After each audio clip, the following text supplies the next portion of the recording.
Haleluya.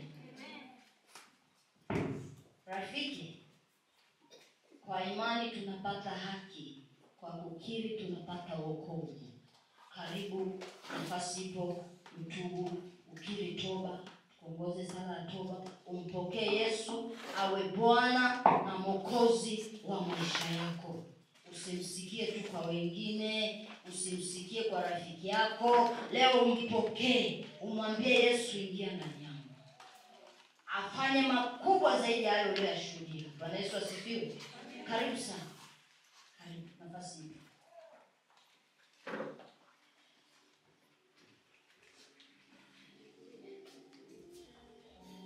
Na mwingine ambaye yuko tayari, piga tu magoti mbele za Bwana. Na mwingine ni neema, nafasi ya upendeleo. Huu ni upendeleo wa kimbingu. Inua mikono yako juu. Sema, Bwana Yesu,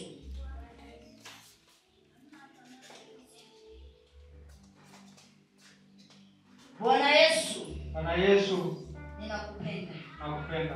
Nimekusikia habari zako. Na mimi nikaamua kuchukua hatua nikufuate. Nisiishie kukufuata. Nifungue mlango ndani yangu. Uingie Yesu. Ufanye mapinduzi. Upindue kila madhabahu. Uondoe kila kiti ambacho kila utaratibu wako. Alafu uweke kiti chako cha enzi ndani yangu. Uingie ukae. Ule na mimi. Ulale na mimi. Ukae na mimi. Utembee na mimi. Kila wakati na kila saa. Ili nimwaibishe aliyekuwa akinitumikisha kabla sijakujua. Leo ninakiri na kupenda Yesu. Wewe ni Bwana na Mwokozi wangu. Wewe ni Mungu wa maisha yangu. Wewe ni baba yangu. Utanihudumia kila nitakapohitaji. Bwana Yesu, nakushukuru kwa neema hii ya wokovu ulio mtakatifu katika jina la Yesu. Amen. Piga makofi watu wa Mungu. Shangilia pamoja na marafiki. Piga makofi. Neema Bwana amefanya kwa ajili ya jina lake. Haleluya. Haleluya watu wa Mungu. Anasema katika Wafilipi 3 mstari ule wa kwanza, anasema hatimaye ndugu zangu, furahini katika Bwana. Kuandikieni mambo yale yale haikuniudhi mimi, bali kutawafaa ninyi. Bwana Yesu asifiwe. Yamkini unalisikia kila siku neno la kuokoka, la kumkiri Yesu, la kumpokea Yesu. Usione ni kitu cha kukukera, wala hakitukeri sisi watumishi. Ni nafasi yetu tukwambie habari njema za ufalme wa Mungu. Bwana Yesu asifiwe. Ni habari njema ambazo katika hizo ndio wito wetu. Hatukutumwa kitu kingine, tulitumwa tuwalete habari njema. Haleluya. Amen. Na Masai amesikia, Mungu ana majeshi, ana watumishi wengi. Ukinyamaza wewe, anasema nguzo za hekalu zitafanyaje?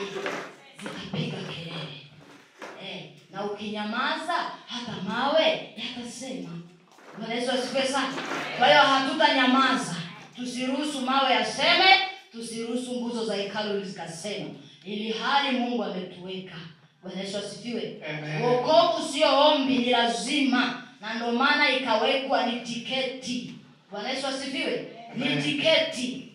Alafu sio wokovu tu wa mchongo. Ni ule wokovu wa kujitoa, kuamua, kubadilishwa kuanzia ndani. Bwana Yesu asifiwe. Sio wokovu wa kuchovya. Leo uko kwa shetani, leo uko kwa Yesu. Unafanya zihaka kwenye ufalme wa Mungu. Huo wokovu hatuhubiri wala hatuutangazi. Maana tumeunyamazisha kwa ile damu ya msalaba. Bwana Yesu asifiwe. Tunatangaza wokovu uliye hai kwa sababu Yesu yu hai. Bwana Yesu asifiwe. Anasema nilikuwa nimekufa, sasa ni hai. Ni yeye peke yake aliyekufa akafufuka. Hakuna mwingine aliyejitoa uhai wake akaurudisha tena. Ni yeye mwanaume wa wanaume. Na ndio yeye tunawaambia watu, njooni kwake. Mtoe mizigo yenu hapo. Hakuna mwanadamu ataweza kukutua. Wala sio bosi wako, wala sio mama yako, wala baba yako. Ni Yesu tu. Penda usipende, ni Yesu. Wala sio muziki, wala sio nyimbo za kuabudu. Ni huyo mwanaume. Hata ukacheza nguo zikaanguka, kama hujampokea Yesu ni bure. Na kama hujampokea Yesu kweli kweli, pia ni bure. Parapanda ikilia, unaachwa. Bwana Yesu asifiwe. Walio tayari wanakwenda. Hiyo ndio injili tulioitiwa. Hatukuitwa tufanye injili za mchongo. Sio Yesu huyo tunayemuinua. Anasema mkininu. Ina maana akiinuliwa. Atainuliwaje kama hatujamuinua? Lazima tumuinue. Wale tuliomjua tumuinue. Tunamuinuaje? Kwa kumkiri. Kwa kumkiri. Unaukiri wema wake, unaukiri uzuri wake, afu unakiri ule mwito mtakatifu aliokuitia. Bwana Yesu asifiwe. Kama mjui mmeitiwa mwito mtakatifu, huo mwito hauna madoa. Hauna nyimbo za kidunia kidogo, haiti nimsikilize Diamond kidogo, unajidanganya. Hautoboi. Hiyo ngwe unayoilima hilo shamba ulilowekwa, unapalilia, hutoboi. Sikudanganya. Usije ukasema mchungaji akuniambia. Tumesema na tutasema, hatutanyamaza. Hatutaruhusu nguzo za hekalu zizungumze Bwana. Maana Bwana ametupanda. Sisi ni miti imepandwa kando ya mto, ya vijito vya maji. Haijalishi tutaambiwa nyamaza, hatutanyamaza.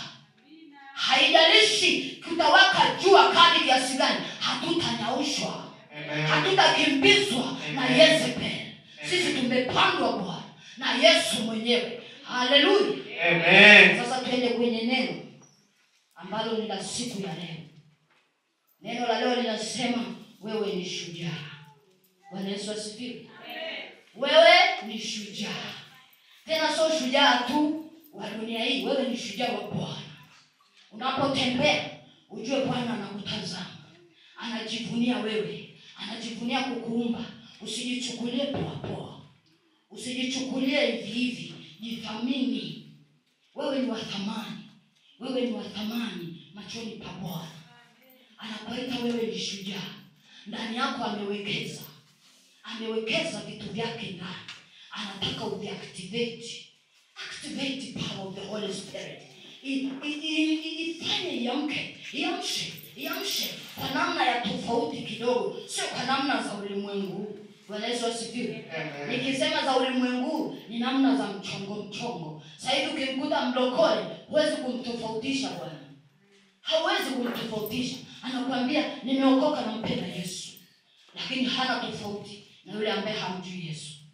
Bwana Yesu asifiwe. Lakini Yesu tunayemtangaza, aliyekwambia wewe ni shujaa, anataka utofautishwe kuanzia ndani. Ile hofu, ile woga leo unatolewa. Leo unatolewa.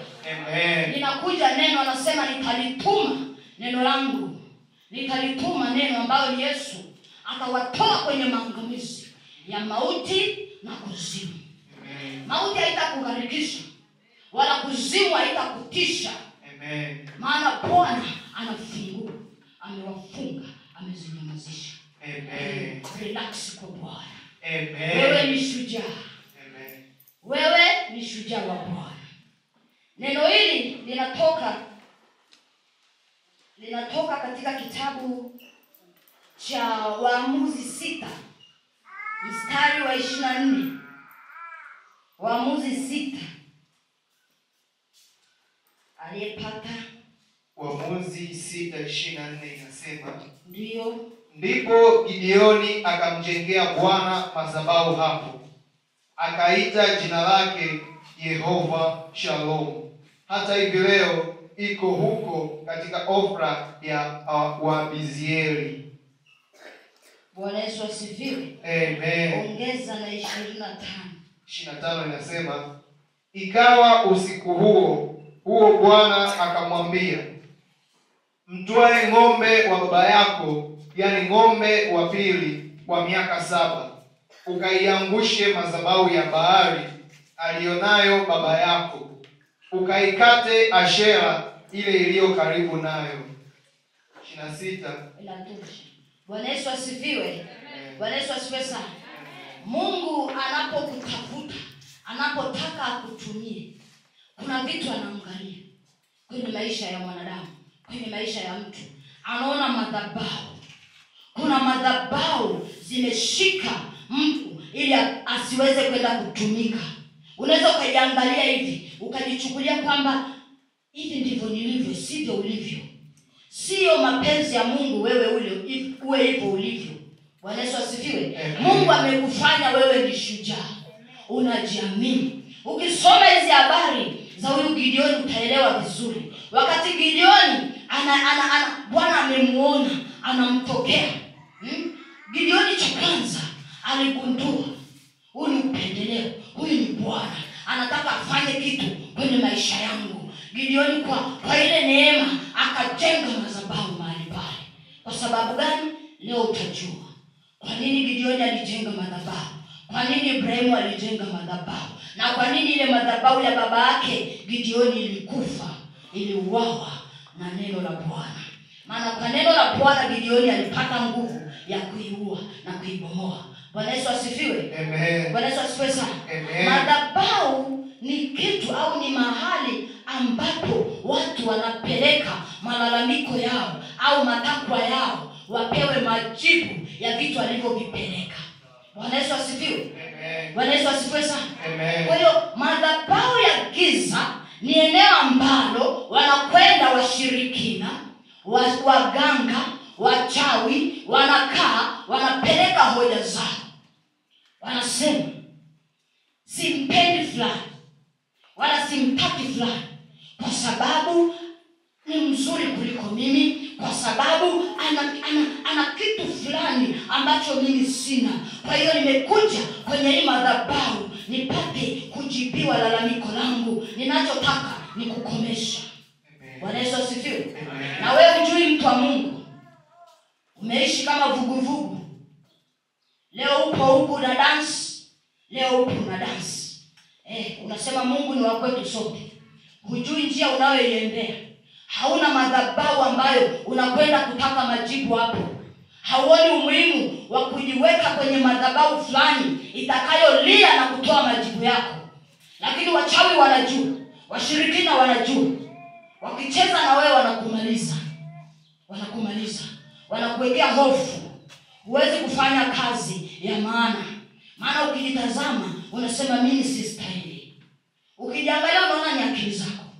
Lakini ni ile nguvu ya madhabahu. Gideoni alikuwa na hofu. Alikuwa na hofu, anajiona hawezi. Lakini Mungu akamwambia Gideoni, wewe ni shujaa. Wewe ni shujaa. Fanya jambo hili. Nenda samani.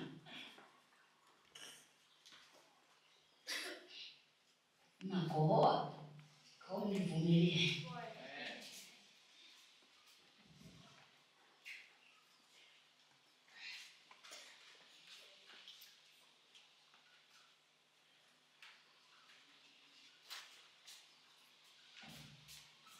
Bwana Yesu asifiwe. Amen. Hizi ndio gharama. Tunalipa gharama. Kwa hiyo haitusumbui sana. Ila unisamehe, nimewakatisha. Bwana Yesu asifiwe sana. Amen. Kwa hiyo Gideoni alikuwa na hofu. Alikuwa anajiona hawezi kwenda kutumika na Mungu aliye hai. Kwa sababu gani? Nyumbani kwao kuna madhabahu. Na sio madhabahu tu. Neno la Mungu ukiendelea kusoma anakuambia pembeni ya madhabahu ile ya Baali kuna Ashera. Mti umepandwa pale. Maana yake nini? Ule mti kupandwa pale. Ule ni mti umepandwa ili uupe nguvu na kusimamia yale yaliyotamkwa kwenye ile madhabahu. Bwana Yesu asifiwe. Amen. Kwa hiyo unakuta mvua ikinyesha mti unastawi. Wewe uliyepandwa pale, jina lako likatajwa, ukaambiwa uwe na hofu, uwe muoga, usiweze kusimama popote, ukiona kitu uogope, ukimbie.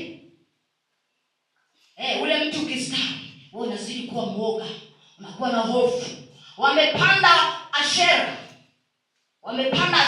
wakauambia fulani asikubaliki kazini. Kila atakachokifanya nionekane ni mimi nimefanya. Afanye yeye, nionekane jina langu. Ashera inasimamia. Bwana Yesu asifiwe. Amen. Ndio anaitwa mapando. Sasa atakutana na mtu ambaye anaye Yesu, akienda kupandwa kule, akilitaja jina, anakutana mtu anasema, ninanyunyuza damu ya Yesu, ninamwaga damu ya Yesu, kila pando asilolipanda Baba ninaling'oa kwa jina la Yesu. Ashera haiwezi kufanya kazi. Amen. Yesu asifiwe. Lakini nikikuta mtu legelege, anasema ndoa yake naitaka. Ashera, simamia hili. Ndoa yake naitaka, aachike kesho. Bwana Yesu asifiwe. Amen. Madhabahu ya giza inapanga majira na nyakati za wewe kuvunja ndoa. Avunje vipi? Aikatae mwenyewe, aikimbie. Ashera inasimamia. Bwana Yesu asifiwe. Pando asilolipanda Baba linasimamia. Lakini leo linang'olewa. Amen. Leo linang'olewa. Haijalishi walipanda kwenye kazi, haijalishi walipanda kwenye jina lako lisisikike. Afanye kazi wewe, asikike mwingine. Wakapanda wakasema, heshima kwake iwe ni kama kaskazini na mashariki. Asikutanishwe na heshima. Madhabahuni mtu anapeleka hoja, na wale wenzi wachawi wanasema tutamkomesha, lakini wewe umelala. Ukiambiwa mkesha, unachukulia poa. Unaambiwa mkesha wa kimkakati, unachukulia poa. Jina lako linatajwa huko. Ndoa yako kuna mtu anaitaka huko. Halali wala sinzi. Wamekula kiapo kwenye madhabahu yako, tusilale, tusinywe wala tusile mpaka avunjie ndoa yake kwa mkono wake mwenyewe. Alafu wewe mwanangu uingie pale. Bwana Yesu asifiwe. Amen. Bwana Yesu asifiwe. Amen. Wamekubaliana mtu na mama yake, wamekubaliana mtu na mwanae, wahakikishe wamekutoa kwenye Edeni. Lakini Bwana leo anatuambia, nyie ni mashujaa, hamtafanyiwa hivyo. Amen. Hamtafanyiwa hivyo. Amen. Maana ipo nguvu ya damu ya Yesu inaenda kunyamazisha kafara zote zilizomwagwa kwa ajili ya jina lako. Amen. Zilizomwagwa kwa ajili ya riziki yako. Amen. Leo zinakwenda kunyamazishwa. Sio kwa nguvu za mwanadamu, ni kwa ile damu iliyomwagika pale msalabani. Yesu anasema funguo za mauti anazo, funguo za kuzimu anazo, alafu zaidi ametupa mamlaka yote. Kwa hiyo niwe kusimama, unamwambia ninanyamazisha kila damu na kafara zinazopiga kelele mimi nisipate kazi ya heshima. Ninanyamazisha, na nikipata kazi nikimbie mwenyewe. Usichukulie poa wewe kukimbia kazi. Kuna watu wamepeleka malalamiko kwenye madhabahu zao. Kuna watu wamepeleka malalamiko, na ndio maana Apostle kabisa anajua biashara na miradi ya Kesoa haiwezi kwenda pasipo madhabahu. Ile bendera pale usichukulie poa. Yule anapiga kelele, anaomba, anasema Bwana angalia Kesoa, angalia Kesoa. Wakitaja katikati ya soko tunapenya, bendera inaomba. Amen. Alafu mtu wa Kesoa umelala. Alafu unaenda unasema naenda kufanya nini? Kufanya marketing. Kwa kibali kipi? Wenzako wamemwaga damu, wakataja jina. Maana kwenye ulimwengu wa roho wanaingia, wanaangalia nani anakuja mwenye style za biashara kama sisi. Wanaona kuna kitu kinasomeka kama Kasta, kama Kesoa kinasomeka, wanasema huyo hapana, tumzoee. Lakini bendera inasema Bwana wameniacha madhabahuni, nipo mwenyewe, waamshe. Leo mnaamshwa. kwenye madhabahu mlizolaza akili zenu. Leo Bwana anawaamsha. Nasema na watu wa Kesoa, mpo mahali hapa. Ni Roho Mtakatifu anasema na nyie, sio mimi. Nasema na mtu mmoja ambaye ameacha kazi, amekataa, anasingizia ni mbali. Anasema siwezi kwenda, ni mbali, sio wewe. Akili zako zimelazwa kwenye madhabahu ya giza. Leo Bwana anazibomoa. Ili wewe uweze kusimama. Uweze kusimama ukafanye kwa ajili ya jina lake. Wanasema mteule kitu gani? Bwana tunamchezea.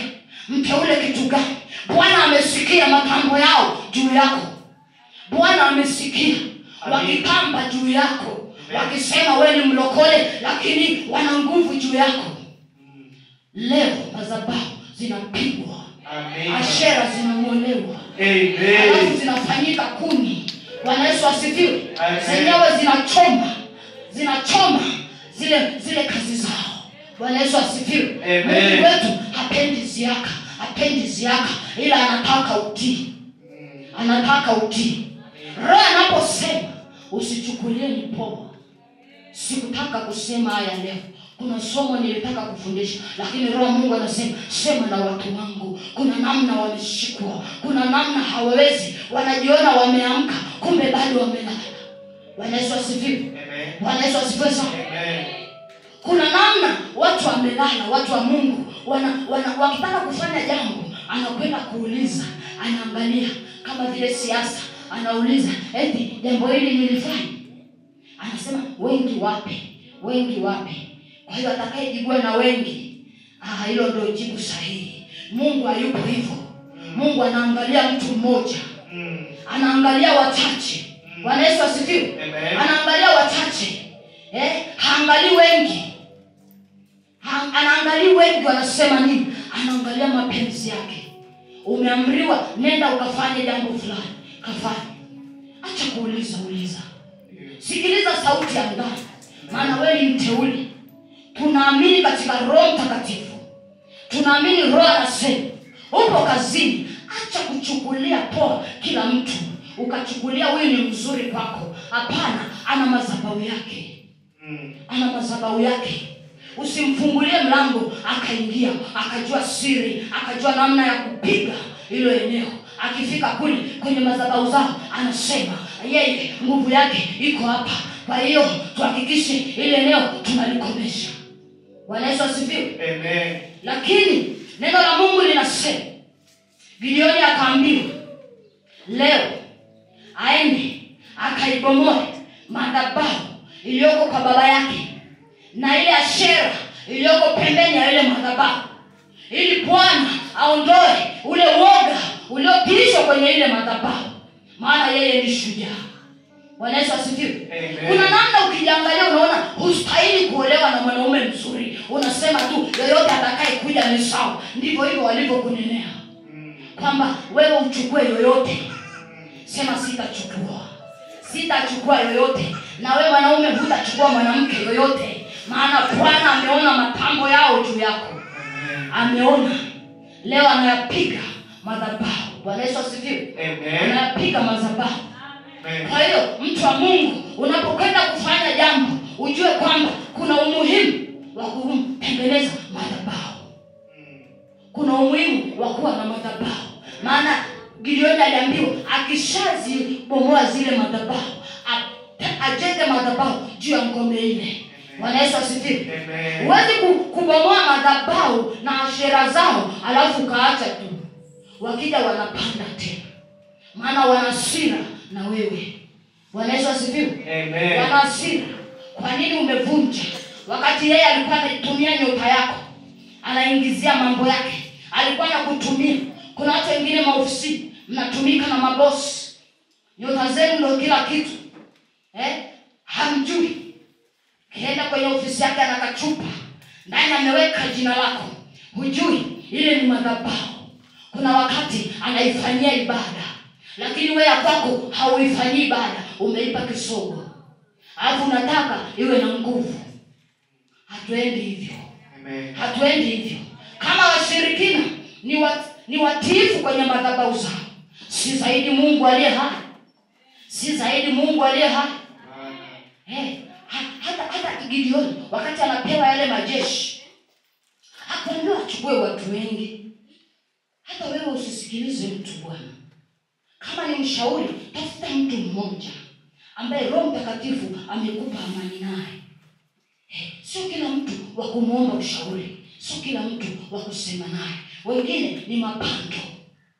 Wamepandwa pembeni ya zile madhabahu ili kusimamia kusudi la wewe kuangushwa. Kila unachokifanya hauamki. Lile pando linakuja, linasema, sasa kama hichi akiendi, una mpango gani mwingine rafiki yangu? Ashera hilo.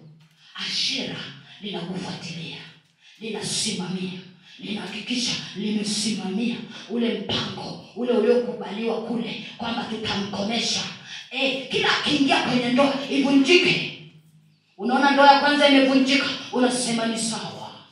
Hapana, si sawa. Haikutakiwa hivyo tangu mwanzo. Haikupaswa hivyo tangu mwanzo. Sio mapenzi ya Baba wewe uumie. Kuna nguvu ya nyuma ya maumivu yako. Na hiyo ni madhabahu. Zipo madhabahu za kichawi, za mizimu, za mila na desturi. Watu wanatukuza sana mila na desturi, wanamwacha Mungu. Kumbe zile madhabahu ndio zinazowazoofisha kwenye hatua. Unatembea mwendo wa kinyonga. Unafanya jambo lako utoboe. Una fedha lakini hauna kitu unachokifanya. Fedha unayo, sio kwamba umekosa mtaji, unapata lakini hauendi. Maana wamekuwekea speed governor. Hakuna kukimbia kwa speed. Tuliambiwa wanakanyagia. Wanakanyagia, hawakanyagi kwa miguu, wanakukanyagia kwenye madhabahu. Lakini siri leo Bwana anatuambia ni kuzibomoa zile madhabahu zao. Madhabahu zote zilizotaja elimu yako, zilizotaja jina lako. Wewe sio mtu wa kupata katika viwango hivi Bwana. Juhudi zako na nguvu yako, mafanikio ya mtu hayatokani na spidi anakimbia, yanatokana na ile nguvu ya madhabahu. Hata kama ni biashara, wateja wanakuja kwa sababu kuna madhabahu inapiga kelele kwenye ile biashara. Kama ni Yesu yupo pale, ataipa uzima wa sasa na wa baadaye. Lakini kama ni za giza, watapata vya muda utu, tena kwa muda mchache sana. Kwa sababu anachukua na vya wengine. Akiona haitoshi anakwenda, anaangalia nani hapa anaendesha biashara sana. Anaenda anamwambia mtaalamu, pima nguvu zake. Unamudu huyo? Tunamudu. Tuchukue cha kwake. Ana wateja wengi kuliko mimi, niongezee. Au sitaki apate kabisa. Anajisikia amejenga nyumba ya 3 sasa. Kwa hiyo tumzuilie. Bwana Yesu asifiwe. Kuna mwingine anasema, yule anaomba sana, anakwenda kwenye madhabahu zao, anasema tumfanyeje mtu huyu? Tumfarakanishe, tuwape faraka, wagombane tu kila wakati. Tunatamka juu yao, wagombane, hakuna muda wa kuomba. Ule muda anataka kuomba, wakwazane. Kitu kidogo achukie kupita kiasi, ili ashindwe kuomba. Bwana Yesu asifiwe. Amen. Wewe unjui, unachukulia poa. Wamepanda neno juu yako. Lakini leo hayo maneno tunayang'oa kwa damu ya mwana kondoo. Na tunanyamazisha kafara zote kwa damu ya Yesu. Amen. Hakuna kafara itapiga kelele kuanzia leo juu yako. Amen. Labda kama hauna sikio. Amen. Labda kama hautaelewa hichi Roho anakuambia leo, uamke uliko lala. Na kama unaona hujaamka, mwambie Yesu, njoo uniamshe. Bwana Yesu asifiwe. Soma Yohana 5:2 mpaka nitakapokuambia basi utaelewa ninachoongelea kuhusu kulala. Yohana 5:2 inasema, ndio, na huko Yerusalemu penye mlango wa kondoo pana birika, ndio, iitwayo kwa Kiebrania Beisaza, nayo ina matao 5. ndio. Ndani ya hayo jamii kubwa ya wagonjwa walikuwa wamelala, vipofu, viwete, nao waliopooza wakingoja maji yachemke. Kwa maana kuna wakati ambapo malaika hushuka akaingia katika ile birika, akayatibua maji. Basi yeye aliyeingia wa kwanza baada ya maji kutibuliwa akapona ugonjwa wote uliokuwa umempata. Na hapa palikuwa na mtu ambaye amekuwa hawezi muda wa miaka 38. Yesu alipomwona huyo amelala, naye akijua ya kuwa amekuwa hali hiyo siku nyingi, alimwambia, "Wataka kuwa mzima?" Yule mgonjwa akamjibu, "Bwana, mimi sina mtu wa kunitia birikani maji yanapotibuliwa, ila wakati ninapokuja mimi, mtu mwingine hushuka mbele yangu." Yesu akamwambia, "Simama, jitwike godoro lako uende." Mara yule mtu akawa mzima, akajitwika godoro lake akaenda. Nayo ilikuwa ni Sabato siku hiyo. Bwana Yesu asifiwe. Amen. Inatosha sana. Hapa unaona kwamba kuna jamii kubwa ya watu kwenye hilo eneo. Kuna jamii kubwa ya watu wamelala na matatizo yao, wamelala. Alafu wamerizika kabisa. Wanaona ni kawaida. Ni kawaida kusubiri mpaka malaika ashuke. Bwana Yesu asifiwe. Wakati Yesu yupo, sio kwamba yupo, Biblia hapo inaonyesha Yesu yupo. Alikuwa huko kwenye mizunguko yake. Yesu yupo. Hakuna hata aliyechukua hatua kutoka kumtafuta Yesu ili amponye. Hakuna. Bwana Yesu asifiwe. Amen. Wamerizika. Madhabahu za giza zimekulaza. Zimelaza ufahamu.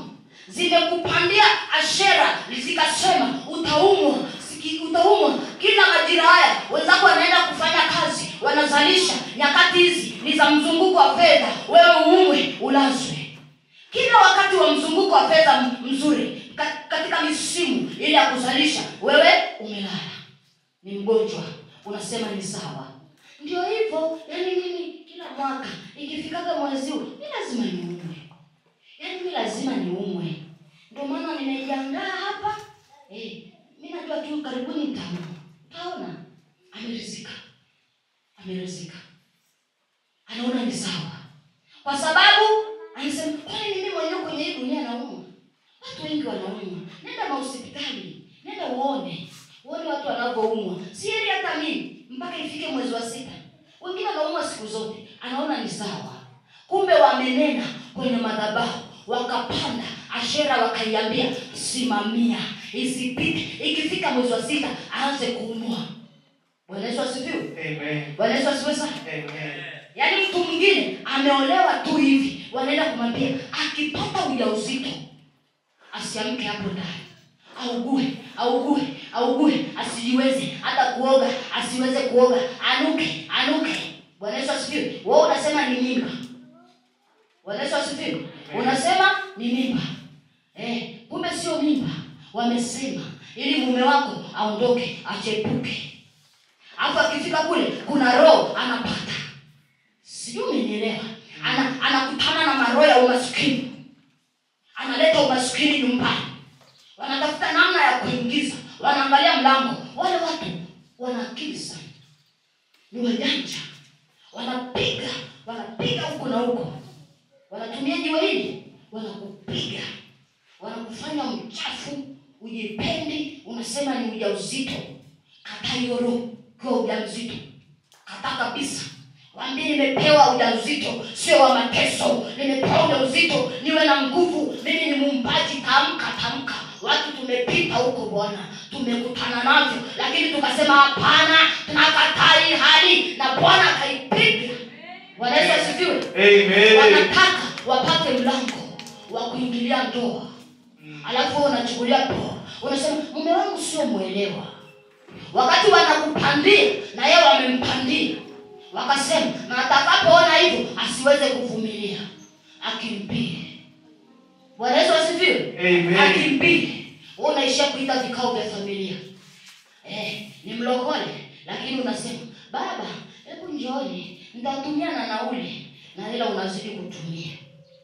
Ile hela ambayo ulikuwa ujinunulie kitu kizuri cha ujauzito, unatumia kuita ndugu mkae kikao hakitasuluhishika, kwa sababu kimetokana na malalamiko kwenye madhabahu ya giza. Alafu wewe umeiacha madhabahu yako yenyewe, umewaachia wachungaji. Bwana Yesu asifiwe. Amen. Lakini tunafundishwa na Gideon, wakati anapewa kazi aibomoe ile madhabahu, akasema sitabomoa mwenyewe. Akaenda akawachukua watumishi 10. Wewe na wewe ni shujaa. Wapo watumishi wa Mungu, waambie imefika mahali sioni njia. Naona hapa kuna kitu kimepandwa mbele yangu. Nisaidieni kuking'oa, nisaidieni kubomoa. Bwana Yesu asifiwe. Amen. Wewe mwenyewe unaweza usiweze, lakini wako watumishi Mungu amewaweka. Watumie.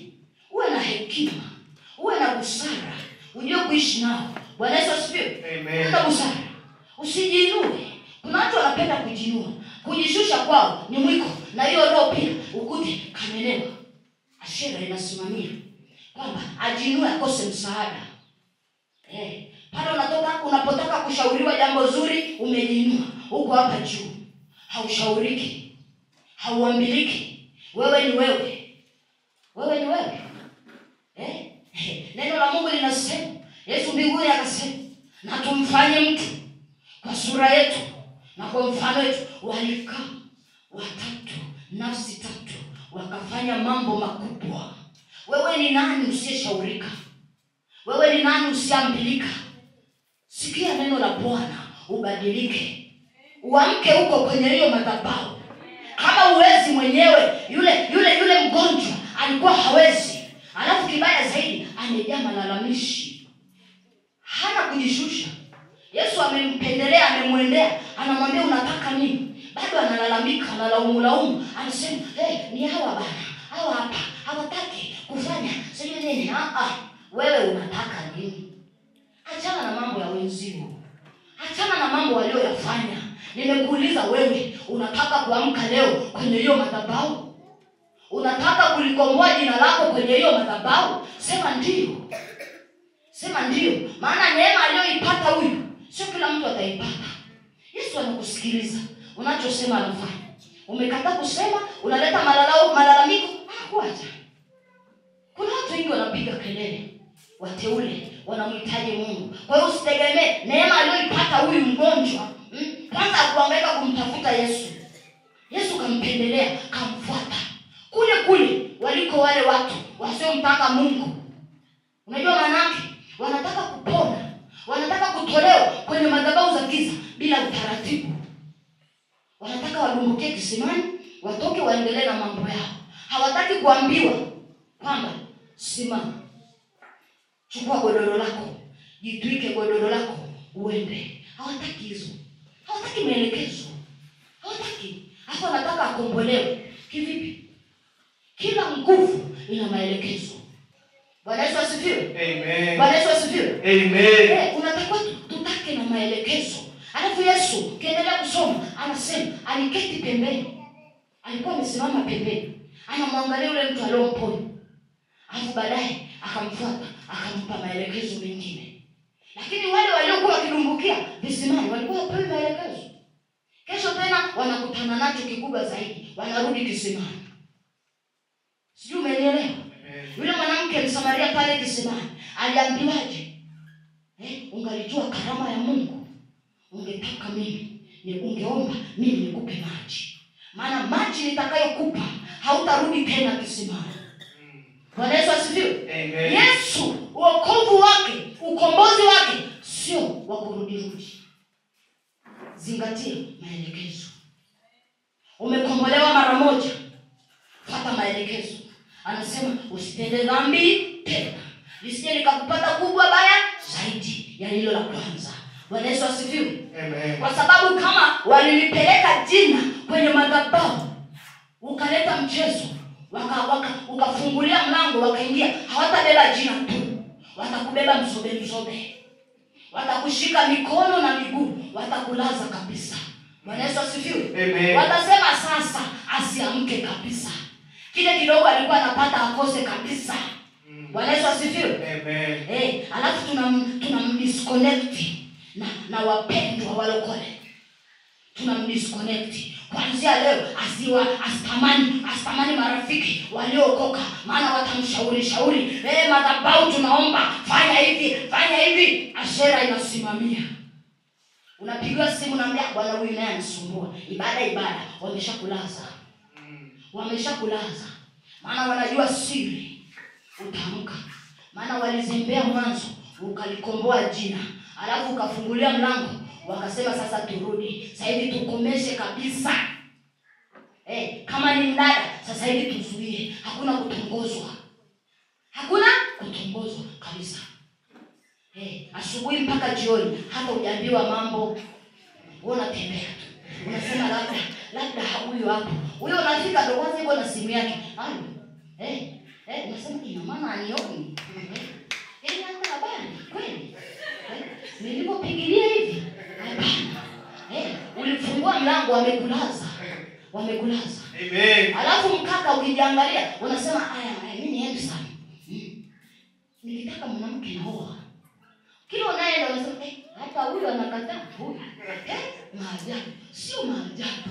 Umefungua mlango, wamekubeba kabisa. Amen. Wapo wanaume mnawajua, watu wazima, wana fedha, mimi nawafahamu, najua huko nilikotoka huko kwetu Moshi. Wapo wana fedha, lakini kila wakio akibatika kuleta ndani anakimbia. Ukimuuliza umekimbia nini? Hata yule mwanamke hana maelezo ya kutosha. Kitu ambacho kinavumilika, yeye kashindwa kukivumilia. Sio kwamba hawezi. Kikitokea hicho kitu kwa mtu mwingine atakivumilia. Kwako ameshindwa kwa sababu kuna madhabahu inapiga kelele, kuna kafara inasema, wewe umelala kitandani na mkeo, inasema hapana, mimi natakuwa machani. Hapana. Kidogo mwenzako kakugusa unaamka. Mbona unanigusa? Wewe tunalala kitanda kimoja tusigusane kweli? Haiwezekani. Lazima tugusane. Tugusane. Na uenda nimekugusa ili unikumbatie, alafu wewe unanisukuma. Kwa sababu gani? Hapo vita inaanza. Basi kama ni hivyo naenda kwetu. Unaambia nenda, nikitaka mwanamke naoa. Mwanamke anaondoka, oa basi. Wamekuchali. Wameshakupiga chali kule. Wamekulaza mzima. Ndoa utatoa michango ya wenzio. Hapo unajifariji na maneno ya ulimwengu. Ndio maana tunaambiwa wamelala jamii kubwa, kwenye eneo la jamii kubwa. Kwani si kuna maneno huko mtaani, watu hawataki kuoa, wanachukulia poa, kumbe ni adui amepiga hilo eneo. Madhabahu zinapiga kelele. Kuna madhabahu za nchi. Kuna madhabahu zimepandwa za vijana. Zinapiga kelele juu ya wanaume. Kwamba wanaume wasioe. Alafu na wao wanasema ni sawa. Wamama wawe busy. Wasilee watoto wao. Wapeleke kwenye vituo. Wawe busy. Waone pesa ndio kila kitu. Madhabahu zinapiga kelele. Kuna madhabahu za kimataifa bwana. Zinapotengenezwa zile madhabahu, unasikia kuna conference ya kimataifa inaongelea haki sawa 50 kwa 50. Uliona wapi 50 kwa 50? Hamna 50 kwa 50. Mwanamke atafute lakini ajue anatakiwa alee. Mwanamke atafute lakini anatakiwa ajue ana jukumu la kulea. Kwa sababu umejiingiza kwenye majukumu ambayo sio ya kwako. Fanya yote. Anasema injili ihubiriwe kwa viumbe vyote. Watoto ni viumbe bwana. Watoto wadogo ni viumbe. Unapowalea vizuri, unahubiri Kristo pale. Kwamba umetenda majukumu yako. Umefanya kazi ya Bwana. Umelea, umefanya kazi yako. Bwana Yesu asifiwe. Unahubiri, lakini watoto wameachiwa. Neno la Mungu linasema, tunapokwenda kuhubiri injili, tusiende kama mataifa waende nao. Wanavyoenda. Mataifa wampeleka watoto kwenye vituo, wakalee watoto. Bwana Yesu asifiwe. Lakini sisi tulee watoto wetu. Bwana Yesu asifiwe. Tulee watoto wetu misingi ile ambayo Bwana anamwambia Ibrahimu, nimependezwa na wewe maana najua utawafundisha na watu wa nyumbani mwako. Bwana Yesu asifiwe. Amen. Utawafundishaje kama haukai nao? Bwana Yesu asifiwe. Sasa upate kituo kinachomcha Bwana, kitalea watoto wako katika misingi ya kumcha Bwana. Sasa kuna vituo ambavyo havimjui huyu Mungu. Hapo ndipo kupigwa. Bwana Yesu asifiwe. Amen. Hapo ndipo kupigwa na kitu kizito. Ni heri kituo ambacho kinalea katika misingi ya Kristo. Kilea watoto wako kwenye misingi ya Kristo. Lakini zipo madhabahu za kimataifa. Bwana Yesu asifiwe. Zipo madhabahu zinapiga kelele huko. Wanawake wafanye hivi, na wanawake wajiunge hapa. Wakishajiunga hapa tutapita hapa. Bwana Yesu asifiwe. Amen. Hiyo ni madhabahu. Lakini leo tunasema tunazibomoa. Bwana Yesu asifiwe. Tunazibomoa leo. Na kila kafara inanyamazishwa na damu ya Yesu. Amen. Sio neno langu, ni neno la Bwana. Ni neno la Mungu aliye hai. Anasema kupitia Gideoni. Bwana Yesu asifiwe. Ya kwamba sisi ni shujaa wa Bwana. Sisi tumesimamishwa na Bwana ili tuweze kuzibomoa zile madhabahu ambazo zimefanya kazi kinyume na matakwa ya Bwana kwenye maisha yetu.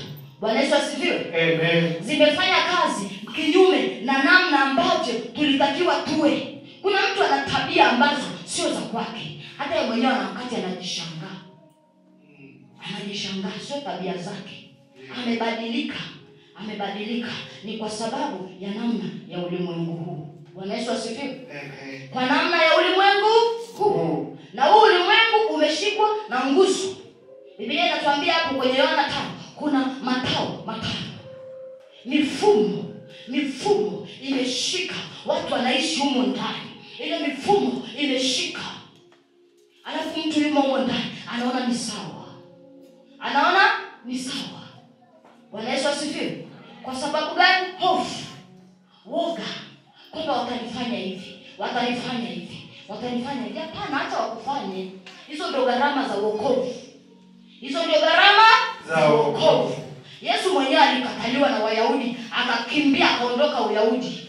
Bwana Yesu asifiwe. Amen. Biblia inatuambia wakati yule mdogo wake yule Maria Martha anakufa, yule kijana aliyefufuliwa alikaa kaburini siku 4, anaitwa Lazaro. Wakati anapewa zile habari za kwamba Lazaro amekufa, akamfufua. Wanafunzi walimwambia, unaenda tena huko? Si ulikuwa unakutafuta wakupige. Yesu akamwambia, nipasa nirudi kwa sababu ya rafiki yetu. Bwana Yesu asifiwe. Amen. Kuna wakati utakimbizwa. Kubali kukimbia. Kama Yesu mwenyewe alikimbia, wewe kwa nini usikimbie? Kimbia kwa ajili ya jina la Bwana. Amen. Anasema hivi, haitaisha miji ya Israeli mpaka atakaporudi. Wakikukimbiza mji huu, unaamini mji huu Bwana ni fahari. Bwana Yesu asifiwe. Kama ni fahari, ukinikimbiza mji huu ninakimbilia huko. Bwana Yesu asifiwe. Ukinifukuza hapa na kwenda Galilaya.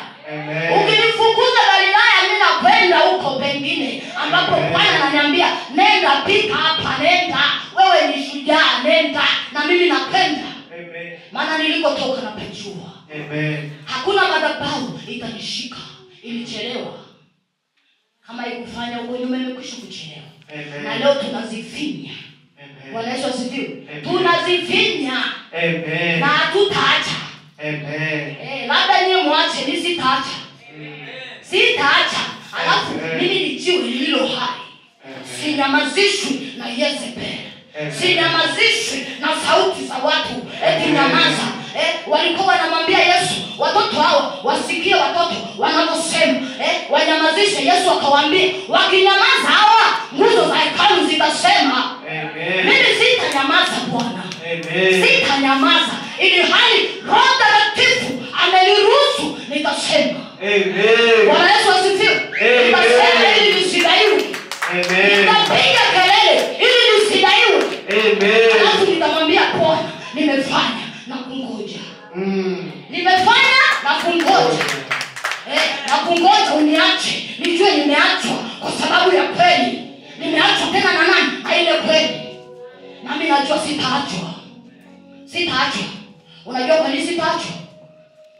Kwani Gideoni aliachwa? Wale wachawi wenye zile madhabahu walipokuja,